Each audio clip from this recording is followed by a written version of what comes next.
రాష్ట్రంలో శాసనసభ్యులందరూ కలిసి రాజ్యసభ అభ్యర్థుల్ని ఎన్నుకోవాల్సినటువంటి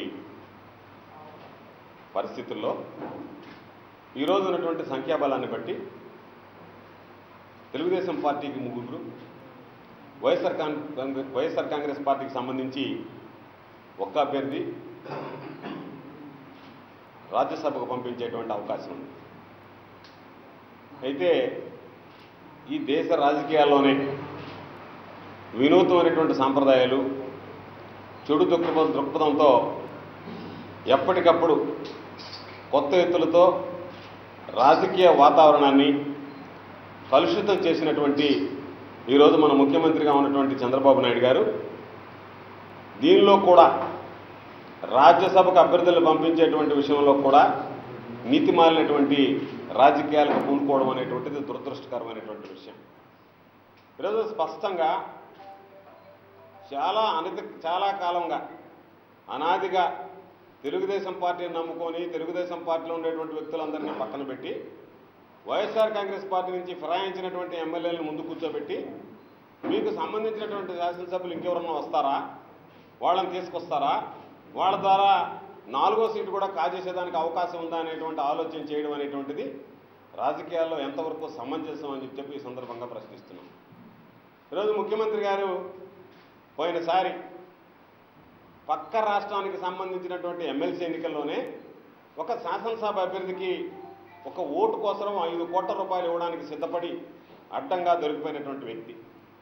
కేంద్ర ప్రభుత్వం దగ్గరికి వెళ్ళాడు, రాజ్య సంప్రదింపులు చేసుకున్నాడు. కేసీఆర్ ఇద్దరు కలిసి మధ్యస్థం కుదిరింది. ఇక హైదరాబాద్లో ఉన్నాను, హైదరాబాద్ ఒడిచిపెడతాననేటువంటి షరతు మీద ఆ కేసుని నీరుగార్చేటువంటి ప్రయత్నం జరిగింది. పక్క రాష్ట్రంలోనే ఉన్నటువంటి ఎమ్మెల్సీ స్థానానికి సంబంధించి ఒక ఓటుకి 5 కోట్లు ఇవ్వడానికి సిద్ధపడ్డటువంటి ఈ ముఖ్యమంత్రి ఈరోజు ఆంధ్ర రాష్ట్రానికి సంబంధించి రాజ్యసభ ఎన్నికల్లో బరి తెగించి 30 నుంచి 40 కోట్ల రూపాయలు ఒక్కొక్క అభ్యర్థికి ఇవ్వడానికి ఈరోజు సిద్ధపడడం అనేటువంటిది దురదృష్టకరమైనటువంటి విషయం. రాజకీయాల్లో కొత్త కోణం అని చెప్పి సందర్భంగా తెలియజేస్తున్నాను. అందుకనే ఈరోజు బీజేపీకి ఒక సీటు కేటాయించారు. అయితే మేము అడిగేది ఇక్కడ స్థానికంగా ఒకసారి ప్రజలు కూడా గమనించాల్సింది, ఈరోజు ప్రత్యేక హోదా ఇవ్వలేదు, ఈ రాష్ట్రానికి సంబంధించి రైల్వే జోన్ తేలేదు, రాష్ట్రానికి సంబంధించి రావాల్సినటువంటి నిధుల్లో ఈరోజు వ్యత్యాసం చూపిస్తున్నారు, దానికి సంబంధించి సరైనటువంటి విధానం అవలంబించడం లేదని పదే విమర్శలు చేసేటువంటి తెలుగుదేశం పార్టీ నాయకులు ఈరోజు మరలా అధికారం పంచుకునే దగ్గరికి వచ్చేటప్పటికీ రాజ్యసభ సీటు ఒకటి బీజేపీ కేటాయిస్తామని చెప్పన్నారంటే ఇద్దరూ కలిసి ఆంధ్ర రాష్ట్ర ప్రజలని మోసం చేసేటువంటి పరిస్థితి ఉంది. కాబట్టి మేము ప్రత్యేకించి సందర్భంగా తెలియజేసేది, బీజేపీ దీంట్లో భాగస్వామ్యం అవుతుంది. కాబట్టి చంద్రబాబు నాయుడు గారు 4వ అభ్యర్థిని దించాలని మలకులాలు పడుతున్నాడు, బేరసారాలకు దిగుతున్నాడు. దాని పర్యవసానంగా నిన్నటి నుంచి సాయంకాలం దాకా నానబెట్టి అభ్యర్థులను ప్రకటించడం జరిగింది. కాబట్టి ఈరోజు మీరు కనుక అభ్యర్థిగా 4వ అభ్యర్థిగా పోటీ చేసేటువంటి దాంట్లో మీరు కూడా కనుక భాగస్వాములైతే ఈ రాష్ట్రంలో జరిగేటువంటి అనైతిక కార్యకలాపాల్లో, ఈ రాష్ట్రంలో జరుగుతున్నటువంటి పార్టీ ఫిరాయింపుల్లో బీజేపీ పాత్ర కూడా ఉంది అనేటువంటిది ప్రజలు నమ్మేటువంటి ప్రమాదం ఉంది. కాబట్టి మీరు దీన్ని గుర్తెరిగి ఇటువంటి పార్టీ పక్షాన ఇటువంటి ఎన్నికల్లో మీరు నిలబడాలన్నా వద్దా, నిలబడాలి అంటే ఏ విధంగా ఆలోచన చేయాలనేటువంటి దాని మీద ఒక స్పష్టత తీసుకోవాల్సినటువంటి అవసరం ఉంది. 4వ అభ్యర్థిగా పోటీ చేసేటువంటి వాడు ఎవడైనా కావచ్చు, ఏ అభ్యర్థినా కావచ్చు. మాకు తెలిసినంత వరకు చంద్రబాబు నాయుడు నైజం తెలిసినటువంటి వ్యక్తిగా మేము మాట్లాడేది, ఒకవేళ ఎమ్మెల్యేలు కనుక రేపు కనుక ఎవడన్నా కనుక బలహీనుడిగా నుండి దొరికితే వాళ్ళని ఎంతకైనా కొనడానికి సిద్ధపడతాడు సంతలో పశువులాగా చంద్రబాబు. ఒకవేళ అటువంటి కాని పక్షంలో ఆ అభ్యర్థి దగ్గర నుంచి ఎంతో కొంత గుంజుకోవాలనేటువంటి ఆలోచన చేస్తాడు. కాబట్టి 1-2 శాసనసభ్యులను అతని ద్వారా కొనిపించి అతన్ని బలిపశువుని చేసి తనకు సంబంధించి మరో 1-2 శాసనసభ్యులు వస్తే బాగుంటుందనేటువంటి ఆలోచన చేసేటువంటి పరిస్థితి దిగుతాడు తప్ప 4వ అభ్యర్థి గెలిచేటువంటి పరిస్థితి ఉండదు. ఎట్టి పరిస్థితుల్లో కూడా 4వ అభ్యర్థి అనేటువంటి వాడు వైఎస్ఆర్ కాంగ్రెస్ పార్టీకి సంబంధించి ఈరోజు మీరు ఎన్ని కుట్రలు కుతంత్రాల పని 4వ అభ్యర్థిని పెట్టినా వైఎస్ఆర్ కాంగ్రెస్ పార్టీకి సంబంధించినటువంటి విజయసాయిరెడ్డి గెలుపు ఖాయం. ఈరోజు మాకు అవసరమైనటువంటి దానికన్నా ఎక్కువగా ఉన్నాయి. మీరు ఎన్ని ప్రలోభాలు పెట్టినా ఈరోజు మీతో వచ్చేటువంటి పరిస్థితుల్లో ఎవరూ లేరు. మరీ దురదృష్టకరమైనటువంటి విషయం ఏమిటంటే పాపం చంద్రబాబు నాయుడు ఒక ప్రెస్ మీట్ పెట్టాడు. ప్రెస్ మీట్ పెట్టి చంద్రబాబు నాయుడు గారు సెలవు ఇచ్చారు. ఏమని, అసలు రాజ్యసభ సభ్యులుగా ఉండడానికి ఎటువంటి అర్హత కలిగి ఉండాలి అని చెప్పి ఆయన చెప్పడం జరిగింది. మేమల్ల అనేది అసలు చంద్రబాబు నాయుడికే ముఖ్యమంత్రిగా ఉండేటువంటి అర్హత ఉందా అని ఆలోచించుకోవాల్సినటువంటి పరిస్థితుల్లో ఈయన రాజ్యసభకు సంబంధించినటువంటి అర్హతలకు సంబంధించి నియమావళి చెప్పడం అనేటువంటిది విడ్డూరమైనటువంటి ప్రశ్న. ఈరోజు చంద్రబాబు నాయుడు మహానాడు పెట్టి నా ప్రభుత్వం, నేను, నా పార్టీ అని చెప్తున్నాడు. అసలు చంద్రబాబు నాయుడు గారికి ఏమి సంబంధం ఈ పార్టీతో? పాపం పార్టీని స్థాపించినటువంటి వ్యక్తి పార్టీ వ్యవస్థాపకుడు ఎన్టీ రామారావు గారు. ఆ రోజు ఎన్టీ రామారావు గారు పార్టీ స్థాపించినప్పుడు కాంగ్రెస్ పార్టీ నుండి దానికి వ్యతిరేకంగా పోరాటం చేసినటువంటి గనుడు చంద్రబాబు. ఈరోజు మామకు వెన్నుపోటు పొడిచే విధంగా అయితే పార్టీ తెరుచుకున్నావో, ఆ పార్టీని రోజులు విధంగా ఏళ్తున్నావో, అటువంటి వ్యక్తిత్వం కలిగినటువంటి నువ్వు నీతి నిజాయితీల గురించి రాబోయేటువంటి రోజుల్లో 2050 దాకా విజన్ 220 పోయింది. అప్పుడు మామూలుగా విజన్ 2020 అన్నాడు, అడ్రస్ లేకుండా పోయాడు. మళ్ళీ ఇప్పుడు విజన్ 2050 అని ఎత్తుకున్నాడు. అంటే ఆయన కొడుకు, ఆయన మనవడు 3 తరాలు ఈ రాష్ట్రాన్ని పరిపాలించాలనేటువంటి అధికార దాహం తప్ప చంద్రబాబు నాయుడు గారు చెప్తున్నాడు. ఈ దేశంలో కొంతమంది గురించి మాట్లాడాడు, విజయసాయిరెడ్డి అభ్యర్థిత్వాన్ని గురించి మాట్లాడాడు. అసలు విజయసాయిరెడ్డి అభ్యర్థిత్వాన్ని గురించి మాట్లాడేటువంటి నైతిక హక్కు చంద్రబాబుకు ఉందా?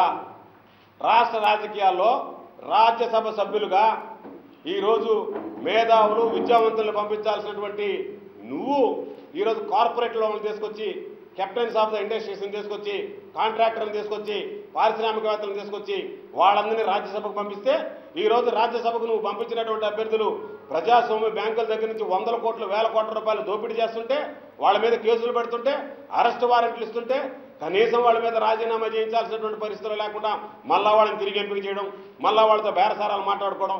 ఈరోజు నీ నీతి నియమాల గురించి మాట్లాడేవే. ఈరోజు బీసీలు, ఎస్సీలు రాష్ట్రంలో లేరా?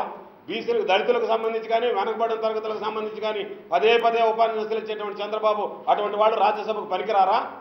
ఎవరైతే నీకు మూటలు ఇస్తారో, ఎవరైతే నీకు ధనం ఇస్తారో, నీ ఆలోచన ఏంది?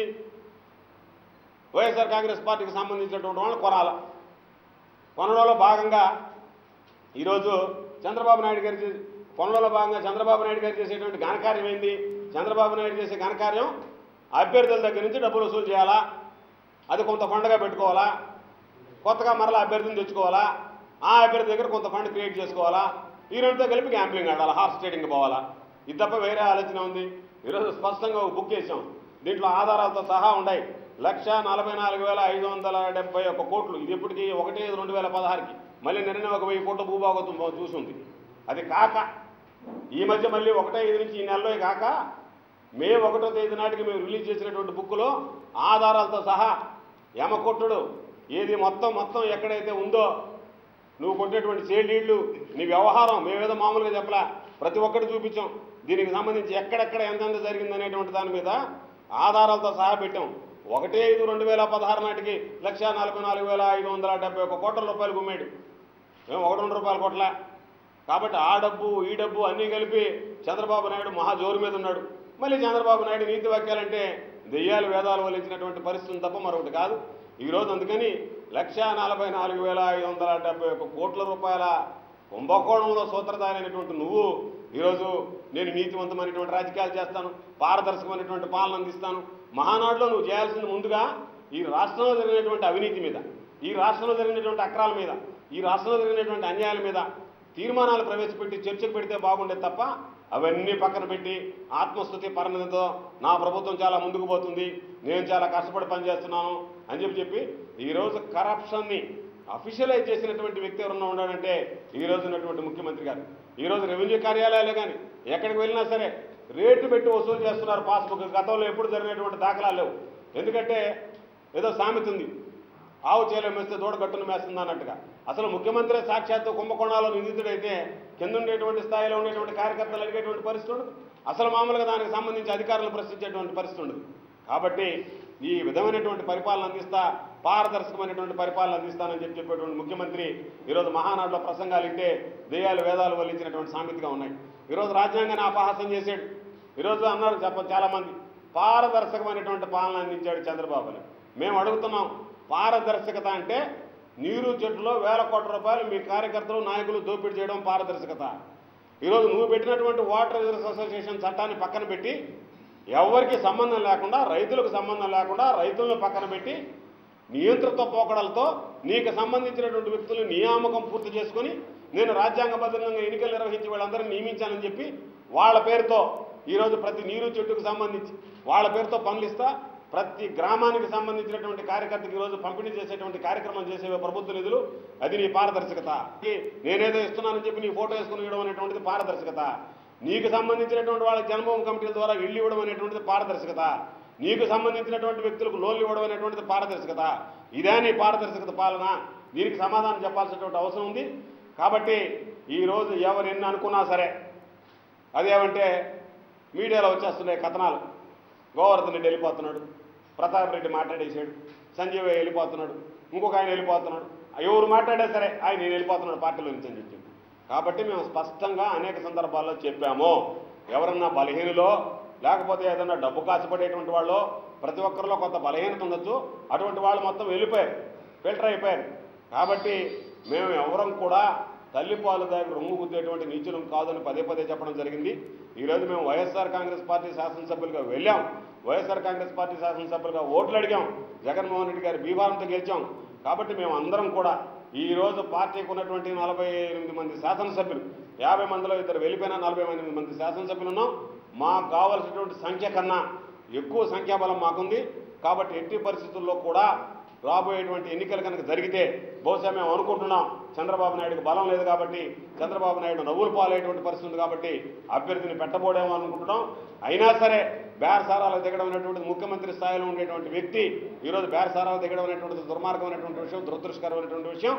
ఏది ఏమైనా వైఎస్ఆర్ కాంగ్రెస్ పార్టీకి సంబంధించినటువంటి రాజ్యసభ అభ్యర్థిగా విజయసాయిరెడ్డి గారి గెలుపు ఖాయం.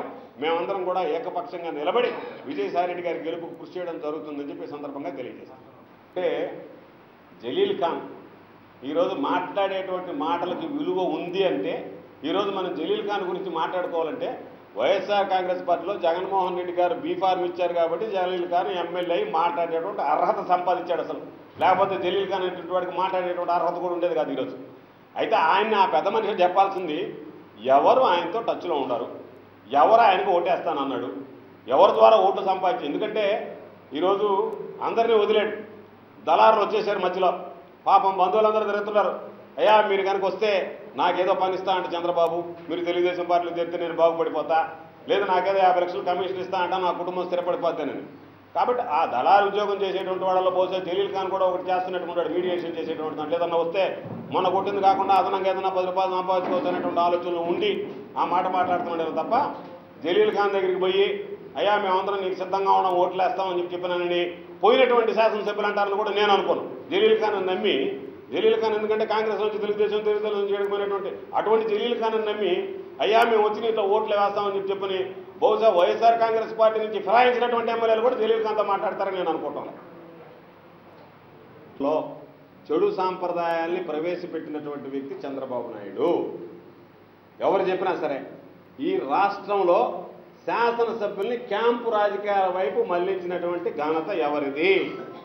85 ఆగస్టు సంక్షోభంలో నాదెండ్ల భాస్కరరావు రామారావు గారిని నిలిచేస్తే ఆ రోజు ఆర్గనైజర్గా వ్యవహరించి చంద్రబాబు నాయుడు గారే శాసనసభ్యులు కోరుకున్నటువంటి కర్ణాటక రాష్ట్రానికి తరలించి బస్సుల్లో తీసుకెళ్లి బస్సుల్లో తీసుకొచ్చి క్యాంపు రాజకీయాలు ఈ రాష్ట్ర చరిత్రలో ప్రవేశపెట్టినటువంటి వ్యక్తి చంద్రబాబు కాదా?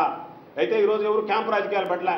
చాలామంది చెప్పారు 40 మంది శాసనసభ్యులు వెళ్ళిపోయారు, మొత్తం కొంతమంది గోవాకి వెళ్ళిపోయారు, కొంతమంది శ్రీలంకకి వెళ్ళిపోయారు. మేమందరం ఇక్కడ ఉన్నాం, మేము 3 శాసనసభ్యులు ఇక్కడ ఉన్నాం. మాకు సంబంధించినటువంటి శాసనసభ్యుడు హైదరాబాద్లో 2 ఉన్నారు. శ్రీధర్ రెడ్డి నిన్న కూడా మాట్లాడి మీడియాతో. కాకపోతే నేను ఈరోజు చెప్పినట్టుగా పాపం కొంతమంది శాసనసభ్యులు చెప్తున్నారు, అయ్యా మాకు మనశ్శాంతి లేకుండా చేస్తున్నాడు, మా బంధువులందరినీ పంపిస్తున్నాడు. చంద్రబాబు నాయుడు పని ఏంటంటే పరిపాలన గాలికి వదిలేశాడు. 67 మంది శాసనసభ్యులు లిస్టు రాసుకున్నాడు. వీళ్ళకి సంబంధించి ఎవరికి సంబంధాలు ఉన్నాయి, ఎవరు బంధువులు ఉండరు, ఎవరు సన్నిహితులు ఉండరు, ఎవరు శ్రేయభిలాషులు ఉండరు, ఎవరి ద్వారా ఒత్తిడి తెస్తే వస్తారు, లేకపోతే వీళ్ళ మీద ఏదైనా కేసులు ఉన్నాయా, లేదన్నా వీళ్ళ మీద దొంగ కేసులు పెట్టడానికి అవకాశం ఉందా? కాబట్టి ఏ విధంగా వీళ్ళని దారికి తెచ్చుకోవాలనేటువంటి ఆలోచనలో భాగంగా వాళ్ళ మీద చంద్రబాబు నాయుడే రంగంలోకి దిగి విపరీతమైనటువంటి ఒత్తిడి తెస్తున్నాడు. కాబట్టి కొంతమంది అయ్యా ఈ దరిద్రాన్ని భరించలేకుండా ఆంధ్ర రాష్ట్రంలో ఉంటేను విపరీతంగా ఫోన్లు వస్తున్నారు కాబట్టి మా కుటుంబ సభ్యులు అని చెప్పి స్వచ్ఛందంగా వెళ్ళిపోయారు తప్ప జగన్మోహన్ రెడ్డి గారు స్పష్టంగా చెప్పాడు ఎవరిని తరలించాల్సినటువంటి అవసరం లేదు అని. కాకపోతే ఈరోజు క్యాంపు రాజకీయాలకు తరలించడమో క్యాంపుల్లో పెట్టడం చెప్పినంత మాత్రాన వెళ్ళిపోవాలనేటువంటి ఆలోచన ఉండేవాడు ఆగతాడు అనుకునేటువంటి మూర్ఖత్వం వైఎస్ఆర్ కాంగ్రెస్ పార్టీ కానీ జగన్మోహన్ రెడ్డి గారు లాంటి నాయకుడు కానీ మాకు కానీ ఎవ్వరికి లేదు. కాబట్టి ఇది కేవలం మీడియాలో ఎవరో వదిలినటువంటి లీకులు సృష్టి తప్ప క్యాంప్ రాజకీయాల మీద వైఎస్ఆర్ కాంగ్రెస్ పార్టీకి నమ్మకం విశ్వాసం లేదు. నమ్మకం ఉండాల్సింది పార్టీ మీద, నమ్మకం ఉండాల్సింది జగన్మోహన్ రెడ్డి గారి నాయకత్వం మీద. నామినేషన్లు అంతటితో వేసేసి ఉంటే గొడవ ఉంటుంది కదా. 4వ అభ్యర్థి కోసం మీరు హైదరాబాద్కి రండి అని చెప్పి వాళ్ళు హైదరాబాద్లో పడిగాపులు కాస్తున్నారు. ఇప్పుడు ఈయన నేను హైదరాబాద్కి వస్తానని చెప్పి విజయవాడలో కూర్చొని బేరసారాలు చేస్తున్నాడు. అంత అవసరం ఏమొచ్చింది? నిన్న 3 అభ్యర్థుల్ని ఎంపిక చేసాడు, అయిపోయింది. మీరు 3 అభ్యర్థులపై నామినేషన్ ఏంటి అని చెప్తే సరిపోయింది. అంటే 3 అభ్యర్థుల్ని ఎంపిక చేసి పంపించి 4వ అభ్యర్థిగా ఎవడు డబ్బు పెట్టుకుంటాడు, ఎవడు రిస్క్ తీసుకుంటాడు, ఎవడి వల్ల నాకు 2 ఓట్లు వస్తాయి, నాకు 2 ఓట్లు పెడతానేటువంటి ఆలోచన లేకపోతే నేను 3 పెడుతున్నాను, 4వ అభ్యర్థిని పెట్టలేదు, మాకు రావాల్సిన సంఖ్యాబలం ప్రకారం 3 అభ్యర్థులు అని చెప్పి నిన్ననే ఆయన డిక్లేర్ చేస్తుంటే అసలు గొడవ ఉండేది కాదు కదా. అంటే చంద్రబాబు నాయుడు చివరి నిమిషం వరకు బేరసారాలకు పాల్పడుతున్నాడు, బేరసారాలు సాగిస్తున్నాడు అనే దానికి ఇది ఉదాహరణ అని చెప్తుంది. అదే ఊహ కాదు, వాస్తవం. ఇది జరిగేది వాస్తవం. బేరసారాలు అభ్యర్థిని బేరసారాలు పూర్తయితే అభ్యర్థిని పెడతాడు. ఊహాగానాలు ఏం కాదు కదా. ఇప్పుడు ఊహాగానాలు అయితే 17 మంది శాసనసభ్యులు పిలిచి మాట్లాడాల్సినటువంటి అవసరమే వచ్చింది ప్రత్యేకంగా. నిన్న వాస్తవం కాబట్టి పిలిచాడు. పిలిచి ఏం మాట్లాడాడు? మీరుండేటువంటి సంఖ్య అంతా సరే, పాపం అక్కడేదో కొంత డిస్కషన్ వచ్చిందంట. అయ్యా నాకేదో కొంత అడ్వాన్స్ ఇచ్చారు, ఇంకా కొంత పేమెంట్ పెండింగ్ ఉంది, ఆ పేమెంట్ సంగతి నేను పోయిన వాళ్ళు అడిగారు. అడిగితే పాపం దానికి అదేంటి వాళ్ళకి చెప్పాను కదా, వీళ్ళకి చెప్పాను కదా అంటే ఎక్కడో అక్కడ పాపం చెలకొట్టడు కొట్టేస్తుంది మధ్యలో. వాడికి చేరాల్సిందంతా కారిపోయా. అందుకని వాళ్ళపై నిలదీసేటప్పటికి అదొక ఇష్యూ అయిందంట. ఆ ఇష్యూ ఎడొద్దులే, మళ్ళీ రేపు హైదరాబాద్లో మాట్లాడతాం పోమని చెప్పి వాళ్ళకి అర్థంతరంగా ముగిసింది ఆ సమావేశం. ఆ సమావేశం ఆగిపోవడానికి కూడా కారణం ఏంటంటే పోయినటువంటి వాళ్ళు చెప్పారంట, అయ్యా కొంత పార్టీ పేమెంట్ ఇచ్చారు, ఫైనల్ పేమెంట్ పెండింగ్ ఉందనేవాళ్ళు, కొంత నాకు ఎంత మీరు ఇచ్చాను అంటున్నారు, ఎంతే చేరింది, మిగతా డబ్బులు ఎక్కడ పోయినాయని అడిగేవాళ్ళు. వీడు ప్రారంభించేటప్పటికి ఓరి నాయన ఇది కథ వేరే విధంగా మలుపు తిరిగినట్టుకుంది, మళ్ళీ మాట్లాడదాం అండి దీని సంగతి అని చెప్పి అర్థాంతరంగా సమావేశం ఆగింది. ఆయన సమావేశం పెట్టిందే 4వ అభ్యర్థిని రంగంలో దించాలని, 4వ అభ్యర్థిని ఎవరిని పెడితే బాగుంటుందని చెప్పారు. మా దగ్గర ఉండే సమాచారం ప్రకారం కూడా 4వ అభ్యర్థిగా మేము పోటీ చేయబోతున్నాం అని చెప్పి 10 మంది అభ్యర్థులు ఆల్రెడీ మామూలుగా మేమా అని చెప్పి రంగంలో దిగడానికి కూడా సిద్ధంగా ఉన్నారు. అన్నీ ఫిలప్ చేసుకొని ఇక్కడి నుంచి మామూలుగా అన్ని తీసుకుని హైదరాబాద్లో కూర్చున్నాడు. ఎప్పుడు ఏ నిమిషంలో గ్రీన్ సిగ్నల్ ఇస్తే ఆ నిమిషంలో నామినేషన్ ఫైల్ చేయాలి. నాకు రాష్ట్రంలో ఈ ఎంపీ సంబంధించి రాజ్యసభ ఎంపీకి సంబంధించి ఎలక్షన్స్ ప్రక్రియ మొదలైంది. కానీ మనమంతా కూడా చూస్తా ఉన్నాం, రాష్ట్రంలో చంద్రబాబు నాయుడు ఏ విధంగా వైఎస్ఆర్ కాంగ్రెస్ పార్టీకి సంబంధించిన ఎమ్మెల్యేని కొంటున్నాడు. అదేవిధంగా ఈరోజు 3 సభ్యులైతే తెలుగుదేశంకి వచ్చే అవకాశం ఉంది. అదేవిధంగా 1 సభ్యుడు వైఎస్ఆర్సీపీ నుంచి గెలిచే అవకాశం ఉంది. కానీ ఈరోజు ఆల్రెడీ ఇంతకుముందు ఒక తప్పు చేశాడు. తెలంగాణలో ఓటుకు నోటు కేసులో అడ్డంగా దొరికిన చంద్రబాబు నాయుడు ఈరోజు రాష్ట్ర ప్రయోజనాలని కేసీఆర్ కాడ పనంగా పెట్టి ఈరోజు మనకి అన్యాయం చేసిన వ్యక్తి చంద్రబాబు నాయుడు. ఈరోజు ఆ కేసు వల్ల తెలంగాణలో టీడీపీ నామరూపాలు లేకుండా పోవడం కూడా మీ అందరూ చూశారు. మళ్ళీ అదే తప్పు ఈరోజు ఆంధ్రప్రదేశ్లో వైఎస్ఆర్ కాంగ్రెస్ పార్టీ ఎమ్మెల్యేని కొంటా ఉన్నాడు. రాబోయే కాలంలో తెలంగాణలో ఏ విధంగా చంద్రబాబుకి ఘోర పరాజయం వచ్చిందో అదేవిధంగా ఆంధ్రప్రదేశ్లో కూడా తప్పకుండా వసద్దని కూడా తెలియజేస్తున్నాం. అసలు ఈ చంద్రబాబు నాయుడు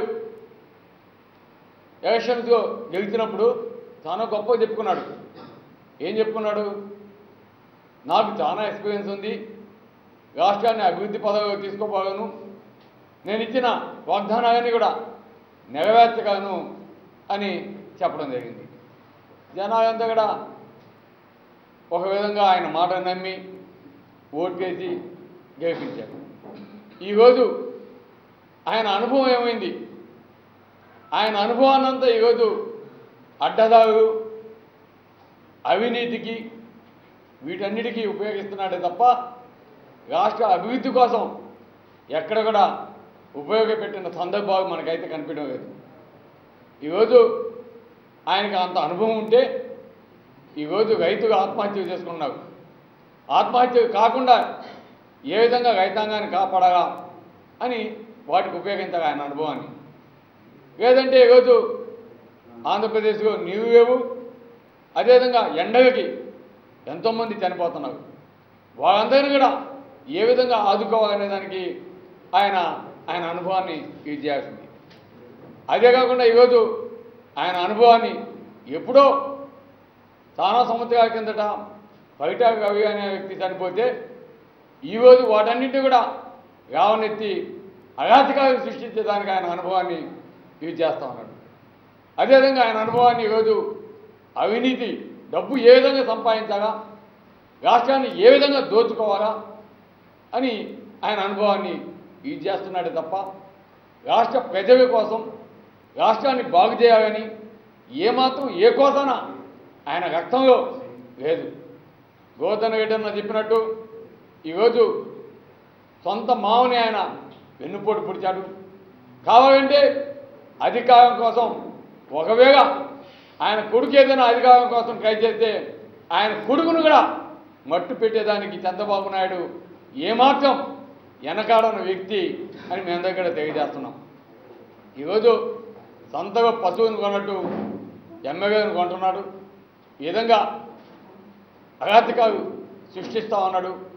ఈరోజు మీటింగ్ చెప్పి పెట్టాడు. నిన్న 3 వ్యక్తిని అనౌన్స్ చేయడం జరిగింది. అదేవిధంగా 4వ వ్యక్తిని కూడా రాజ్యసభకి పంపాలని ఒక దురాలోచనతో నిన్న విజయవాడలో మీటింగ్ పెట్టడం జరిగింది. అన్న చెప్పినట్టు అక్కడ కొంతమంది ఎమ్మెల్యేలు వారికి ఇస్తానన్న అమౌంట్ కాక వాటిని అడగటం, అంతేకాకుండా ఆ ఎమ్మెల్యేలు ఈ మధ్య జాయిన్ అయిన తర్వాత వారికి జరిగిన పరాభవాలతోటి మేము తప్పు చేశాము, తప్పు చేసి ఎందుకు వచ్చామో ఈ పార్టీలోకి అని చాలామంది ఎమ్మెల్యేలు, ఒక 5-6 మంది ఎమ్మెల్యేలు మాతో టచ్గా ఉన్నారు. నాకు కూడా ఫోన్ చేశారు. ఫోన్ చేసి ఈ విధంగా మేము తప్పు చేశాము, ఈరోజు మేము పడతా ఉన్నాము, మాకు మళ్ళీ వైఎస్ఆర్ కాంగ్రెస్ పార్టీ రావాలన్నా కూడా ఇబ్బందిగానే ఉంది, మాకు తెలిసి ఇంకా ఎవరు కూడా వైఎస్ఆర్సీపీ రారు ఇక్కడికి, మేము కూడా ఓటు విజయసాయి రెడ్డి గారికి వేస్తాము, ఎవరైనా 4వ అభ్యర్థిని పెడితే తప్పకుండా మేము వేసే పరిస్థితి మటుకు కనిపించదు, ఈడ మటుకు వేసే పరిస్థితి కూడా లేదు. ఈరోజు మాకు కొంత అమౌంట్ ఇచ్చారు, కొంత అమౌంట్ ఇవ్వాలా, కానీ అది పార్టీ మారినందుకు ఇచ్చారు. ఈరోజు ఒక ఎమ్మెల్యే రాజ్యసభ సభ్యుడిగా ఎవరైతే పోటీ చేస్తారో వాళ్ళు కూడా ఒక అమౌంట్ ఇస్తే అప్పుడు చూస్తాం, లేకుంటే లేదు అని చెప్పడం కూడా జరిగింది. ఈరోజు ఒక వ్యక్తి మన జిల్లా నుంచే కొద్దిగా ఇంట్రెస్ట్ చూపుతున్నట్టు మన జిల్లా నుంచే ఆ వ్యక్తి పోటీ చేస్తే ఒక 3-4 ఎమ్మెల్యేలు మన జిల్లా నుంచి ఆయనకు ఓటేసేటట్టు అని ప్రచారాలు జరుగుతున్నాయి. నేను చెప్తున్నా, ఈరోజు మా జిల్లాలో ఈరోజు 7 మంది ఎమ్మెల్యేలు మేము ఉన్నాం. ఒక మనిషి పశువుగా సొంతగా అమ్ముడు పోయాడు. 6 మంది ఉన్నాం. ఈరోజు త్యాగం చేస్తున్నాం.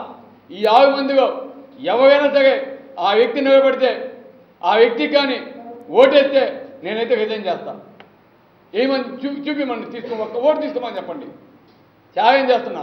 ఈరోజు అన్న చెప్పినట్టు చంద్రబాబు నాయుడు గారు ఆ వ్యక్తి చేత డబ్బులు పెట్టించి ఎవరో ఒకరిని మభ్యపెట్టి ఒకరితోని ఇంకెక్కడి నుంచైనా తీసుకెళ్ళచ్చు, కానీ ఆ ఇద్దరు వచ్చిన తర్వాత ఈ వ్యక్తి ఒక బలిపశువు అవటం కూడా గ్యారంటీ. ఎప్పటికైనా ఆ వ్యక్తి తెలుసుకొని ఆ సొంతగా పశువుగా బలిపశువుగా కాకూడదని మేమంతా కోరుకుంటున్నాం. ఎందుకంటే వైఎస్ఆర్సీపీలో ఒక పెద్ద మనిషిగా చలామణి అయ్యాడు. ఆయన మీద గౌరవంతో ఈరోజు మేము చిన్నపిల్లలైనా కూడా ఒక సజెషన్ ఇస్తున్నాం. ఇప్పటికైనా అటువంటి దురుద్దేశాలు మానుకొని చంద్రబాబు నాయుడు గారు పరువు కాపాడుకోవాలా, లేదంటే ఈరోజు ప్రజలు చేతగించుకుంటారు, ఒక పక్క బీజేపీ కూడా చేతగించుకుంటామని ఇటువంటి పనులు చేయొద్దు. ఈరోజే పేపర్ చేసాం, ఈనాడుగానే ఏదో పేపర్ వెంకయ్య నాయుడు గారు కూడా 4వ అభ్యర్థిని పెట్టద్దు, పెడితే మాకు ఇబ్బందిగా మా మోదీకి కూడా బ్యాడ్ నేమ్ వస్తుంది, ఇటువంటి నీతి నికృష్ట పనులు చేయొద్దని చంద్రబాబు నాయుడుకి కూడా చెప్పినట్టు వార్తలు ఉన్నాయి. ఇంకా బుద్ధి కాకుండా ఈ చంద్రబాబు నాయుడు గారు ఇటువంటి పనులు చేస్తే ఇటువంటి నీచమైన పనికిమాలిన చంద్రబాబు నాయుడు లాంటి ముఖ్యమంత్రి మన ఆంధ్రప్రదేశ్కు ఉండటం దురదృష్టకరమని కూడా తెలియజేస్తున్నాం. అదేవిధంగా ఆయన అన్నాడు ఏదో నీతి నిజాయితీ అని చెప్తా ఉన్నాడు. విజయసాయి రెడ్డి గారు ఏ1 ముద్దాయి ఏ2 ముద్దాయి ఇటువంటి వారికి జగన్మోహన్ రెడ్డి గారు టికెట్ ఇస్తున్నాడని. సుజనా చౌదరి గురించి స్టోరీ ఇంగ్లీష్ పేపర్లో కానీ మీడియాలో కానీ నేషనల్ మీడియాలో కానీ వస్తూ ఉంటే నిద్రపోతున్నాడా, చూస్తున్నాడా, చూడటం లేదా? అసలు అవినీతి చక్రవర్తి ఆయన ఉన్నారంటే ముందు చంద్రబాబు నాయుడు గారు. ఆయన అసలు అనర్హుడు సీఎంగా. అటువంటి వ్యక్తి ఈరోజు ఆంధ్రప్రదేశ్కి ఒక సీఎంగా ఉన్నాడంటే సిగ్గుతో తలదించుకోవాల్సిన పరిస్థితి మనకు వస్తుంది. ఈరోజు ఆనాడు ఎన్టీ రామారావు గారు ఆంధ్రప్రదేశ్ యొక్క తెలుగు ప్రజల యొక్క ఆత్మగౌరవాన్ని నిలబెట్టాలని ఆ రోజు తెలుగుదేశం పార్టీని పెట్టడం జరిగింది. ఈరోజు ఆంధ్రప్రదేశ్ యొక్క ఆత్మాభిమానాన్ని మోదీ కాళ్ళ దగ్గర, తెలంగాణలో కేసీఆర్ పాదాల దగ్గర పెట్టి ఈరోజు 10 సంవత్సరాలు మనం కలిసి హైదరాబాద్లో రాజధానిలో మనకి అవకాశం ఉన్నా కూడా ఓటుకునేటు కేసుగా భయపడి ఈరోజు ఈ నెల మన ఆంధ్రప్రదేశ్ రాజధాని ఆఫీసులన్నింటినీ కూడా మన అమరావతికి షిఫ్ట్ చేస్తున్నారంటే సిగ్గుతో తలదించుకోవాలి. ఈరోజు ఆంధ్రప్రదేశ్కి అన్యాయం చేసిన వ్యక్తి ఎవరైనా ఉన్నారంటే అది ఒక చంద్రబాబే. ఆ మచ్చ తప్పకుండా ఆంధ్రప్రదేశ్ రాజకీయాలు, ఆంధ్రప్రదేశ్ చరిత్రలో అట్టాగే ఉంటుంది చంద్రబాబు నాయుడు కనుక కూడా తెలియజేస్తూ ఇప్పటికన్నా బుద్ధి తెచ్చుకొని ఒక పద్ధతి ప్రకారం ముగ్గురుతో సరిపెట్టుకుంటే సరే, లేదంటే ప్రజలే గుణపాఠం చెప్తా ముందు పరువు కూడా పోయేది కూడా కరెక్ట్ అని కూడా తెలియజేస్తాను. సునీల్ ఒకటే నువ్వు మాట్లాడుతున్నావు. చంద్రబాబు నాయుడు కొన్ని చెప్తా ఉంటాడు. అన్నీ చెప్తాడా? చెప్పండి మీరు. అన్నీ చెప్తాడా? కొన్ని విపులంగా ఉండాలా, కాన్ఫిడెన్స్ ఉండాలా, అవసరమైనప్పుడు చేస్తాం. ఈరోజు రాజధానిలో చాలా అన్యాయాలు జరుగుతున్నాయని మేము చెప్పాం. ఆధారాలు ఇవ్వమని అసెంబ్లీకి చెప్పాడు. దొంగ చేతికి తారా ఇచ్చినట్టు మేము ఇస్తాం, అన్ని దొంగ చేతికి ఇస్తామా? అవసరమైనప్పుడు ఇస్తాం. సమావేశానికి ముఖ్య కారణం ఏంటంటే రాష్ట్రంలో జరిగినటువంటి రాజ్యసభ ఎన్నికల గురించి పెద్దలు శాసనం ఇప్పుడే చెప్పారు. ప్రజాస్వామ్య విలువలు అన్నీ కూడా. మరి ప్రజాస్వామ్యం మీద కానీ ప్రజాస్వామ్య విలువలపై కానీ ఈ రాష్ట్రాన్ని అడ్డగోలుగా పాలిస్తున్నటువంటి నిప్పుకు కానీ పప్పుకు కానీ, ఒక ఆయన తండ్రి నిప్పు అయితే కొడుకు పప్పు, ఆ నిప్పు పప్పుల సారథ్యంలో ఈ రాష్ట్రంలో అవినీతి అనేది కానీ అక్రమం అనేది కానీ ఏ విధంగా నడుస్తూ ఉందో మనందరూ తెలిసిన విషయమే. ఆ నిప్పుకు కానీ పప్పుకు కానీ ప్రజాస్వామ్యం ఉంది కానీ ప్రజాస్వామ్య విలువల పట్ల కానీ ఏమాత్రం బాధ్యత ఉంటే, ఏమాత్రం గౌరవం ఉంటే ఈరోజు మనం ఇక్కడ రాజ్యసభ 4వ వ్యక్తి గురించి మాట్లాడుకునే అవసరమే ఉండేది కాదు, 5వ వ్యక్తి గురించి. ఎందుకంటే క్లియర్ కట్గా తెలుస్తూ ఉంది. వాళ్ళకున్నది 108 ఓట్లు.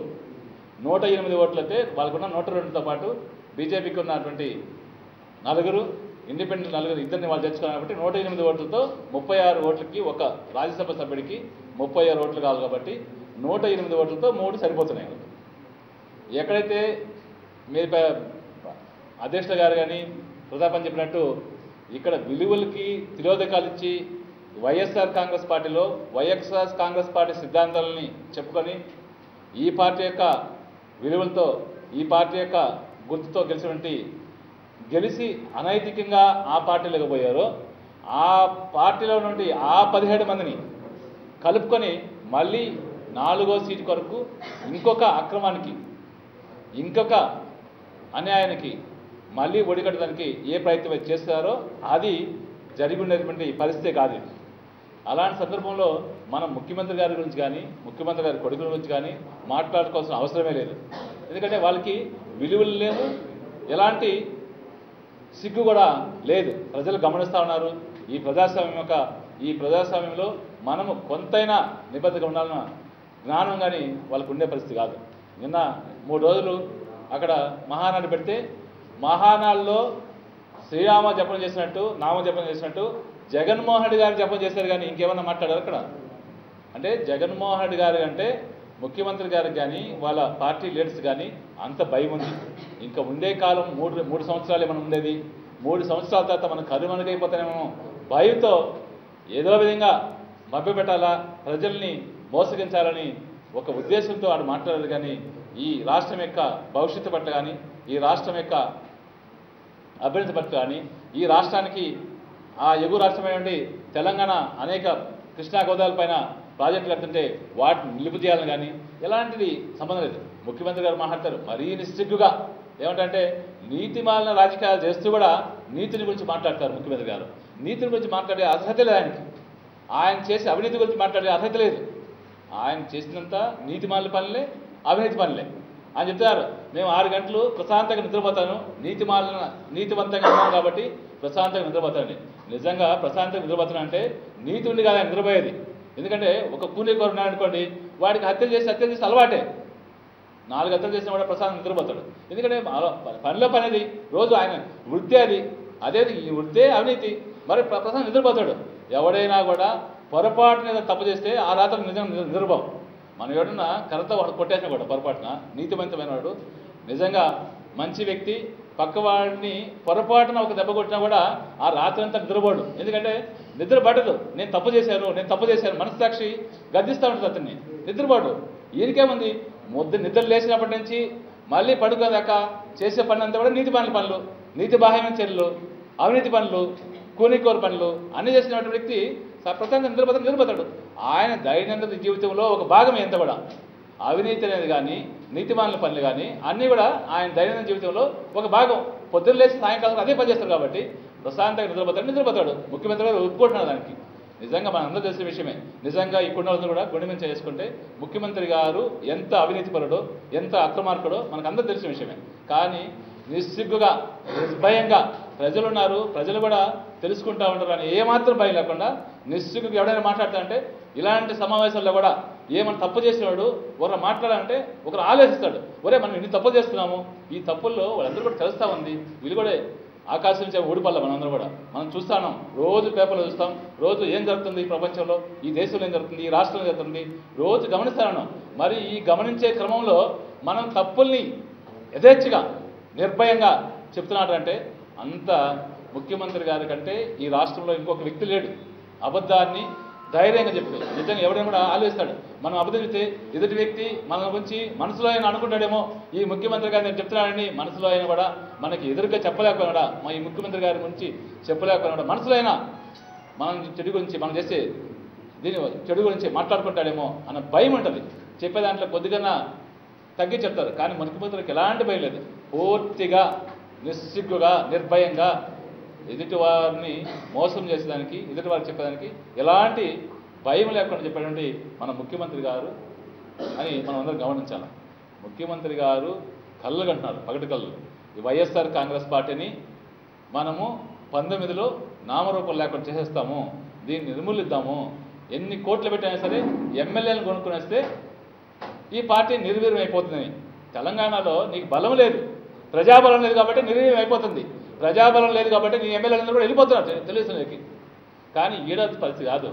జగన్మోహన్ రెడ్డి ఉన్న వాళ్ళు సైనికులు లాంటి వాళ్ళు, ప్రజలు, కార్యకర్తలు బలంగా ఉన్నారు. ఈరోజు జగన్మోహన్ రెడ్డి గారి పక్కన చాలా బలంగా ఉన్నారు. మా ఎమ్మెల్యేలు మీరు చూస్తే మీరే గమనిస్తూ ఉన్నారు. ఎమ్మెల్యేలు పోయినా కూడా నాయకులు ఎవరు బావట్లేదు, ప్రజలు ఎవరు బావట్లేదు. ఈరోజు తెలుగుదేశం పార్టీ చేసినటువంటి అరాచకాలకి, తెలుగుదేశం పార్టీ చేసినటువంటి ఇబ్బందులకి నిజంగా సామాన్యమైన ఉండకూడదు ఇక్కడ. కానీ అన్నింటికి కూడా ధైర్యంగా నిలబడి ఉన్నారంటే అది జగన్మోహన్ రెడ్డి గారి మీద ఉన్న నమ్మకం, జగన్మోహన్ రెడ్డి గారి మీద ఉన్న భరోసా. ఇంకొక 3 సంవత్సరాలు కూడా కష్టపడదాం. 3 సంవత్సరాలు కష్టపడితే ఆ తర్వాత ఈ రాష్ట్రానికి మంచి భవిష్యత్తు ఉన్నటువంటి నాయకుడు జగన్మోహన్ రెడ్డి గారి నాయకత్వంలో ముఖ్యమంత్రి అవుతారు. అప్పుడైనా కూడా మనం నిజంగా సుఖంగా, శాంతియుతంగా ఈ రాష్ట్రంలో జీవనం సాగించాలని నమ్మకంతోనే ఈరోజు ప్రజలందరూ కూడా చాలామంది జగన్మోహన్ రెడ్డి గారు నమ్ముకొని ఉన్నారన్న విషయం అందరూ గమనించాలి. నిజంగా చెప్తున్నా, ముఖ్యమంత్రి గారు మీ తర్వాత మీ పప్పు తెలుగుదేశం పార్టీని రక్షించే ప్రసక్తి లేదు. జగన్మోహన్ రెడ్డి గారి కనుచూపు మేరలో కూడా మీ పప్పు ఉన్న విషయం మీరు గమనించాలా. అంటే ముఖ్యమంత్రి గారు ఏదో ఆలోచిస్తూ ఉన్నారు. 50 సంవత్సరాలు 50 సంవత్సరాల వరకు రాజ్యాన్ని ఎలా అంటున్నాడు ఆయన. ఇదేనా జరిగే పనేనా? అంటే ప్రజలంతా అమాయకంగా లేరు. నువ్వు చేసే అవినీతి ప్రజలు మొన్న అంటే మోసపోయారు. ఎల్లవేళ్ళ ప్రజలు మోసపోతారని ఏం లేదు. మొన్న ఒకటే కారణం, రుణమాఫీ వల్ల ఒకరు మోసపోయారు.